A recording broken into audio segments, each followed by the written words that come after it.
പ്രിയ പ്രേക്ഷകരെ, നടൻ മോഹൻലാലിന് എതിരായ ആനക്കൊമ്പ് കേസ്.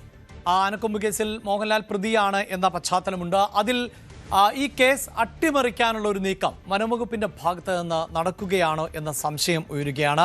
ആ സംശയം ഉയർത്തുന്നത് പരാതിക്കാരനായ അഭിഭാഷകൻ എബ്രഹാം പി മീഞ്ചങ്കര ആണ്. കാരണം 3 ജോഡി ആനക്കൊമ്പുകളുടെ കാര്യം ഈ വനം വകുപ്പ് മറച്ചു വെക്കുന്നു എന്നുള്ളതാണ് പരാതിക്കാരൻ്റെ നിലപാട്. അതുകൊണ്ട് തന്നെ ഈ വിഷയത്തിൽ സമഗ്രമായ അന്വേഷണം വേണം എന്നാണ് പരാതിക്കാരൻ പറയുന്നത്.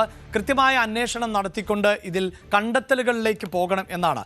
അതായത് ഈ പിടികൂടിയ 2 ജോഡിക്ക് പുറമെ 3 ജോഡി ആനക്കൊമ്പുകൾ കൂടി മോഹൻലാലിൻ്റെ കൈവശം ഉണ്ട് എന്ന് കണ്ടെത്തിയിട്ടുണ്ട്. പക്ഷേ ഇതൊന്നും ലിസ്റ്റിൽ വന്നിട്ടില്ല എന്നുള്ളതാണ്. അതായത് വനം വകുപ്പ് തയ്യാറാക്കിയ റിപ്പോർട്ടിലേക്ക് ഇതൊന്നും വന്നിട്ടില്ല എന്നതാണ് ഇപ്പോൾ ഈ പരാതിക്കാരൻ പറയുന്നത്. അതുകൊണ്ട് തന്നെ പരാതിക്കാരൻ ഇനിയും ഇതുമായി ബന്ധപ്പെട്ട് നിയമ തുടർച്ചയിലേക്ക് തന്നെ പോകുന്നു എന്നാണ് നമുക്ക് അറിയാൻ സാധിക്കുന്നത്.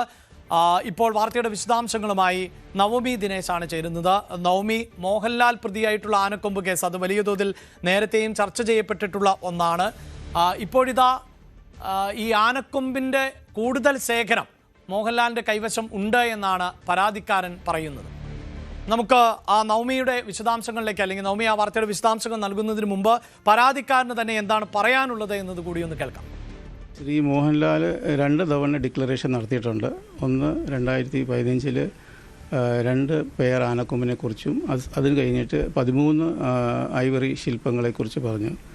അദ്ദേഹം ഇപ്പോൾ 2026 ഹൈക്കോടതി വിധിയുടെ പശ്ചാത്തലത്തിൽ സർക്കാർ ഒരു നിയമ ഭേദഗതി കൊണ്ടുവന്നിട്ടുണ്ട്.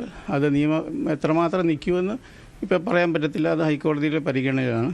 അത് ചലഞ്ച് ചെയ്തിട്ടുണ്ട്. പക്ഷേ ഇപ്പോഴത്തെ ഈ അമ്നസ്റ്റി സ്കീമിൽ മോഹൻലാൽ ആദ്യം കൊടുത്ത 2 ഡിക്ലറേഷൻ കൂടാതെ 3 പേർ ഐവറി ഉണ്ട് എന്ന് പറയുന്നു. അദ്ദേഹം അത് 2015 16 പറയേണ്ടിയ ഒരു കാര്യമാണ്. അത് എന്തുകൊണ്ട് അദ്ദേഹം ആ സമയത്ത് പറഞ്ഞില്ല എന്നുള്ള ഒരു ഇഷ്യൂ ഇതിനകത്തുണ്ട്. സാധാരണക്കാരനെ പോലെയല്ല.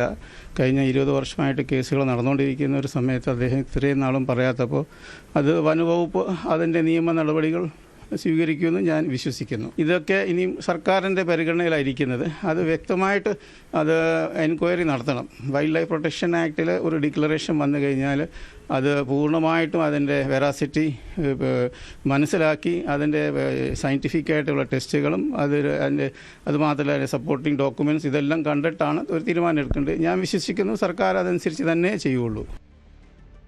യെസ്, ഇപ്പോൾ നവമിയാണ് ചേരുന്നത്. നവമി, പരാതിക്കാരൻ പറയുന്നത് പോലെ സാധാരണക്കാരെ പോലെയല്ല മോഹൻലാൽ എന്നുള്ളതാണ്. അതിൽ പല തലങ്ങളുണ്ട്.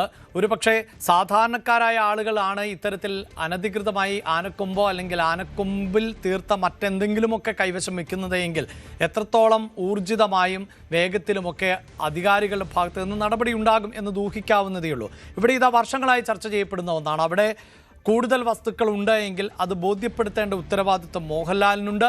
അത് കണ്ടെത്തിയിട്ടുണ്ട് എങ്കിൽ അക്കാര്യം വ്യക്തമാക്കേണ്ട ഉത്തരവാദിത്വം വനം വകുപ്പിനുമുണ്ടല്ലോ.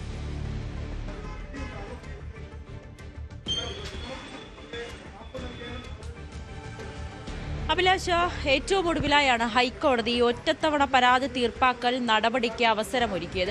അതായത് ഈ തങ്ങളുടെ കൈവശമുള്ള, അത് മോഹൻലാലിനെന്നല്ല, ഇന്ത്യൻ പൗരന്, കേരളത്തിലുള്ളവർക്ക് ഈ തൻ്റെ കൈവശം ഇത്തരത്തിൽ ആനക്കൊമ്പ് അല്ലെങ്കിൽ ഈ മൃഗങ്ങളുടെയുമായി ബന്ധപ്പെട്ട് നിർമ്മിച്ചിരിക്കുന്ന ഏതെങ്കിലും തരത്തിലുള്ള വസ്തുക്കളുണ്ടെങ്കിൽ അത് കൃത്യമായി വനംവകുപ്പിനെ ബോധിപ്പിക്കണം. അത് പിന്നീട് വനംവകുപ്പിന് ഇതിൻ്റെ സോഴ്സ് കാര്യങ്ങളെല്ലാം മനസ്സിലായി കഴിഞ്ഞാൽ അത് ഏത് തരത്തിലേക്കാണ്, അതായത് നിയമ നടപടികളുമായി പോകാതെ ഒരു നിയമ സംരക്ഷണം അവർക്ക് നൽകുക എന്നതാണ് വനംവകുപ്പ് അല്ലെങ്കിൽ സർക്കാർ ഇതുകൊണ്ട് ഉദ്ദേശിക്കുന്നത്. അപ്പോൾ സർക്കാർ അതിൻ്റെ ഒരു പുതിയ വിജ്ഞാപനവും പുറപ്പെടുവിച്ചിരുന്നു. അതിൻ്റെ ഭാഗമായിട്ടാണ് നടൻ മോഹൻലാൽ തൻ്റെ കൈവശമുള്ള ആനക്കൊമ്പ് അല്ലെങ്കിൽ ഇതുമായി ബന്ധപ്പെട്ടുണ്ടാക്കിയ കരകൗശല വസ്തുക്കൾ ഇതിൻ്റെ എല്ലാം തന്നെ ഡിക്ലറേഷൻ നടത്തിയത്. മോഹൻലാൽ, നമുക്ക് 2015 മുതലാണ് മോഹൻലാൽ ഇത്തരത്തിലൊരു നിയമ പോരാട്ടത്തിലേക്ക് വന്നത്. അന്ന് കോടതി അടക്കം മോഹൻലാലിൻ്റെ കൈവശം വെച്ചിരിക്കുന്ന ആനക്കൊമ്പുകളുടെ അതിൻ്റെ സർട്ടിഫിക്കറ്റ് റദ്ദാക്കുക നടപ്പാക്കുകയും ചെയ്തിരുന്നു. അത് കൈവശം വെക്കാൻ പാടില്ല എന്നൊരു ഉത്തരവ് കോടതിയുടെ ഭാഗത്ത് നിന്ന് വരികയും ചെയ്തിരുന്നു. ഇപ്പോൾ ഈ ഒരു പദ്ധതിയുടെ ഭാഗമായി കഴിഞ്ഞ ദിവസം മോഹൻലാലിന്റെ വീട്ടിലെത്തിയ വനംവകുപ്പ് DFO നടത്തിയ പരിശോധനയിലാണ് മോഹൻലാൽ പറയുന്നത് തന്റെ പക്കൽ 3 ജോഡി ആനക്കൊമ്പുകൾ കൂടി ഉണ്ടെന്നാണ്. അത് മോഹൻലാൽ പറയുന്ന വിശദീകരണം അത് പാരമ്പര്യമായ, അതായത് തന്റെ അമ്മൂമ്മ തനിക്ക് നൽകിയതാണെന്നാണ് വിശദീകരണമാണ് മോഹൻലാൽ പറയുന്നത്. പക്ഷെ അപ്പോഴും എന്തുകൊണ്ടാണ് കഴിഞ്ഞ 2 തവണ ഡിക്ലറേഷൻ നടത്തിയത്, 2015-ലും 2016-ലും നടത്തിയ ഡിക്ലറേഷനിൽ ഈ 3 ജോഡിയെക്കുറിച്ച് എന്തുകൊണ്ടാണ് മോഹൻലാൽ ഈ ആനക്കൊമ്പുകളുണ്ട് അല്ലെങ്കിൽ 13 ആനക്കൊമ്പുമായി ഉപയോഗിച്ച ശില്പങ്ങൾ, ആനക്കൊമ്പിൽ നിർമ്മിച്ച 13 ശില്പങ്ങളും കയ്യിലുണ്ട് എന്ന വാദം എന്തുകൊണ്ടാണ് മോഹൻലാൽ അന്ന് പറയാത്തതെന്നാണ് പരാതിക്കാരനായ അഭിഭാഷകൻ ചോദിക്കുന്നത്.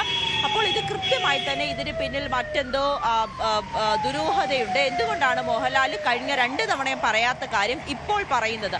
അതായത് വനം വകുപ്പും അല്ലെങ്കിൽ സർക്കാരും മോഹൻലാലിനെ സംരക്ഷിക്കുന്നതിന് വേണ്ടിയിട്ടുള്ള ഒരു ഒത്തുകളിയായിട്ടാണ് അദ്ദേഹം ഇതിനെ സൂചിപ്പിക്കുന്നത്. കാരണം അങ്ങനെ ഇപ്പോൾ ഈ കാര്യങ്ങളല്ല, ഇപ്പോൾ തൻ്റെ പക്കൽ എത്രയോ ജോഡി ആനക്കൊമ്പുകളുണ്ട്, എത്ര ശില്പങ്ങളുണ്ട്, ഇതെല്ലാം കൃത്യമായി പറഞ്ഞാൽ ഇത് ഈ വിജ്ഞാപനത്തിൻ്റെ ഭാഗമായി അതിനെ ചേർക്കുകയും പിന്നീട് നടത്തുന്ന നിയമ നടപടികളിൽ നിന്നും സംരക്ഷണം മോഹൻലാലിന് ലഭിക്കുന്ന തരത്തിലേക്കുള്ള കാര്യങ്ങളിലേക്ക് കടക്കാനായിരിക്കുമോ വനം വകുപ്പ് ഇത്തരത്തിലുള്ള പെട്ടെന്ന് മോഹൻലാൽ ബാക്കി 3 ജോഡിയുടെ കാര്യം കൂടി വെളിപ്പെടുത്തിയിരിക്കുന്നതെന്ന സംശയമാണ് ഇപ്പോൾ അഭിഭാഷകൻ പറയുന്നത്. ഒപ്പം ഈ ആനക്കൊമ്പ് കൈവശം വെച്ച് കഴിഞ്ഞാൽ അതിൽ ആനക്കൊമ്പുകൾ പാരമ്പര്യമായി കൃത്യമായ രേഖകളുടെ അടിസ്ഥാനത്തിൽ കൈമാറി സൂക്ഷിക്കുകയല്ലാതെ അത് സമ്മാനമായി സ്വീകരിക്കരുത് എന്നാണ് വനം നിയമത്തിലുള്ളത്. മോഹൻലാൽ ഇപ്പോൾ പറയുന്നത് അത് തൻ്റെ അമ്മയുടെ അമ്മയിൽ നിന്നും തനിക്ക് സമ്മാനമായി കിട്ടിയതാണ്. അങ്ങനെ ആനക്കൊമ്പുകളോ അല്ലെങ്കിൽ ഇത്തരത്തിലുള്ള വസ്തുക്കളൊന്നും കൈവശം വെക്കാൻ പാടില്ല, പ്രത്യേകിച്ച് സമ്മാനമായി സ്വീകരിക്കാൻ പാടില്ല എന്നാണ് നിയമം.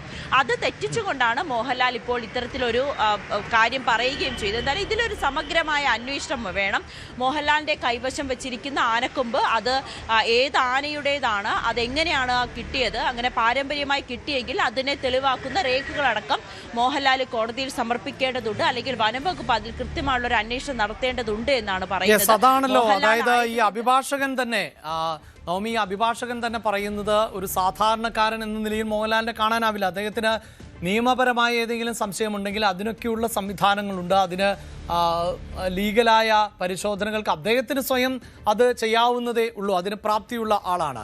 അതല്ല, ഇനിയിപ്പോൾ നമ്മുടെ നിയമ സംവിധാനം വനം വകുപ്പിന് അവിടെയും ഒരു താരം എന്നതിൻ്റെ പരിഗണനയൊന്നും നൽകേണ്ട ഒരു ആവശ്യവുമില്ല. അതൊക്കെ സിനിമാ മേഖലയിൽ മാത്രമാണ്. അതിനപ്പുറത്ത് എല്ലാ നിയമങ്ങളും ബാധകമായിട്ടുള്ള ആൾ തന്നെയാണ് മോഹൻലാൽ. മാത്രവുമല്ല, നമ്മൾ റാപ്പർ വേടൻ്റെയൊക്കെ വിഷയം കണ്ടിട്ടുള്ളതാണ്. അവിടെ പുലിനഖം ഉപയോഗിച്ചു എന്ന ഒരു പരാതി ഉയർന്നപ്പോഴൊക്കെ എങ്ങനെയാണ് അധികൃതർ ഇടപെട്ടത് എന്നതൊക്കെ നമുക്ക് അറിയാവുന്നതുമാണ്. അപ്പോൾ 2 ഭാഗത്തു നിന്നും പിഴവുകൾ സംഭവിക്കുന്നു അല്ലെങ്കിൽ വീഴ്ചകൾ സംഭവിക്കുന്നു. അത് വീഴ്ചകളായി കണക്കാക്കാൻ പറ്റില്ല, ബോധപൂർവമായത് എന്നല്ലേ പരാതിക്കാരൻ പറയുന്നത്?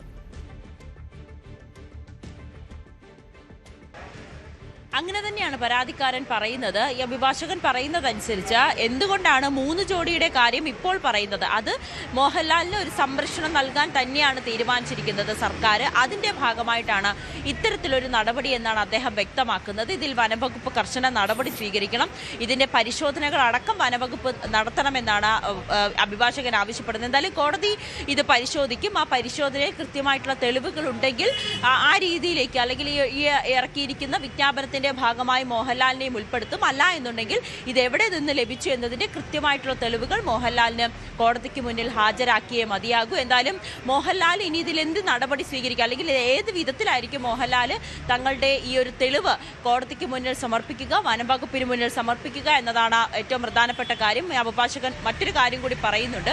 അന്ന് മോഹൻലാലിൻ്റെ ഈ ഹർജി പരിഗണിക്കുന്ന വേളയിൽ തന്നെ മറ്റൊരു കേസ് ഉണ്ടായിരുന്നു. അന്ന് സർക്കാർ അയാൾക്ക് എതിരായിട്ടുള്ള ഒരു നിലപാടാണ് സ്വീകരിച്ചത്.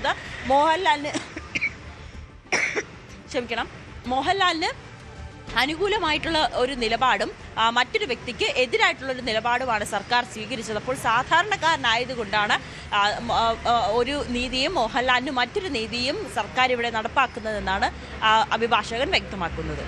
യെസ്, അതായത് മോഹൻലാലിനെ പോലെയുള്ള ഒരു താരം, അതുകൊണ്ട് ആ താരത്തിന് ഈ ആനക്കൊമ്പോ അതില്ലെങ്കിൽ ആനക്കൊമ്പിൽ തീർത്ത മറ്റ് കരകൗശല വസ്തുക്കളോ മോഹൻലാലിനെ സംബന്ധിച്ചിടത്തോളം അദ്ദേഹത്തിന് ഇതിനോടൊക്കെ വലിയ താല്പര്യം ഉണ്ടാവുകയും ഇത്തരത്തിൽ വലിയ ഒരു ശേഖരമുണ്ട് എന്നൊക്കെയാണ് നമുക്കറിയാൻ സാധിച്ചിട്ടുള്ളത്. പക്ഷേ അപ്പോൾ പോലും നിയമപരമായിട്ട് മാത്രമേ അത്തരം വസ്തുക്കൾ ശേഖരിക്കാനും സൂക്ഷിക്കാനും പാടുള്ളൂ എന്നതാണ്. അവിടെ പ്രത്യേകിച്ച് മോഹൻലാൽ എന്നത് നിയമത്തിന് മുന്നിലോ ഒന്നും പ്രത്യേകമായ ഒരു പരിഗണന അർഹിക്കപ്പെടുന്ന ഒന്നല്ല. തെളിവുകളും വിവരങ്ങളും ഒക്കെ ഉണ്ട് എങ്കിൽ അത് തീർച്ചയായും നമ്മുടെ നിയമ സംവിധാനങ്ങൾക്ക് മുന്നിൽ നൽകേണ്ടതുണ്ട്. അവിടെ വീഴ്ച വരുത്തുന്നു മോഹൻലാൽ. അതോടൊപ്പം തന്നെ നിയമ സംവിധാനങ്ങൾ, പ്രത്യേകിച്ച് വനം വകുപ്പ്, അവരുടെ ഭാഗത്ത് നിന്നും വീഴ്ച വരുത്തുന്നുണ്ട്. അത് ബോധപൂർവമായി ഉണ്ടാക്കുന്ന വീഴ്ച എന്നാണ് പരാതിക്കാരനായ അഭിഭാഷകൻ പറയുന്നത്. കൂടുതൽ വാർത്തകൾക്ക് news 18 Keralam YouTube channel subscribe ചെയ്യുക.